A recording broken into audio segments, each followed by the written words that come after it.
আপনি যদি ক্ষমা করে দেন মানুষকে, আপনি সুখে থাকবেন, শান্তিতে থাকবেন।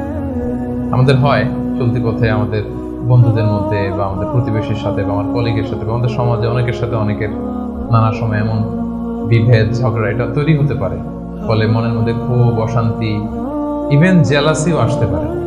কিন্তু এটা যদি আপনি কারোর প্রতি যদি রাগ, ক্ষোভ এটা পুষে রাখেন, ইট বার্নস ইউর সেলফ ইনসাইড, এটা ভিতরে আপনারা জ্বালাবে। যারে হিংসা করতেছেন, যার ব্যাপারে ক্ষোভ রাখতেছেন, এর কোনো ক্ষতি হয় না। ক্ষতি হয় যে এই ক্ষোভটা লালন করে, এই রাগটা যে ছেড়ে ফেলতে পারে না হৃদয় থেকে, যে মন থেকে মানুষকে ক্ষমা করতে পারে না, সে কষ্ট পায়, অশান্তি নেমে আসে, দুঃখ নেমে আসে। আর যে সিম্পলি ক্ষমা করে দেয় সবাইকে, সে মানে সুখী একটা জীবনযাপন করতে পারে। এবং এটা জরিপেও, গবেষণাতেও দেখা গিয়েছে যে যে অন্যকে সহজে ক্ষমা করে দেয় সে হ্যাপি লাইফ লিড করে। তাহলে 2 নাম্বার কি? ফরগিভনেস, ক্ষমা করে দেয়া। এটা আমরা রাসূল সাল্লাল্লাহু আলাইহি ওয়াসাল্লামের জীবনীতে যদি দেখি, রাসূল সাল্লাল্লাহু আলাইহি ওয়াসাল্লাম কি পরিমাণে যে ক্ষমা করেছেন, তো আপনারা নিজেরাও জানেন যে কত ঘটনা। ওনার পুরো জীবনীটাই তো ক্ষমা। সবসময় ক্ষমা করে দিতেন, মনে দুঃখ পুষে রাখতেন না কখনো।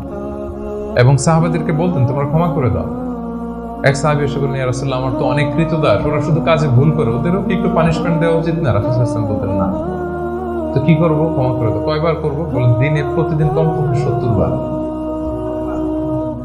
যতবার তুমি আল্লাহর কাছে ক্ষমা চাইবে ততবার ক্ষমা করবে।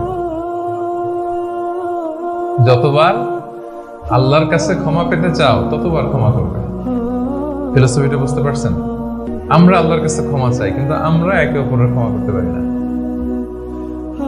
আল্লাহ তাআলা বলেন যে তুমি ক্ষমা করো, আমি তোমারে ক্ষমা করে দেব। তুমি ক্ষমা করো তোমার ভাইদের, আমি তোমার ক্ষমার ব্যবস্থা করতেছি।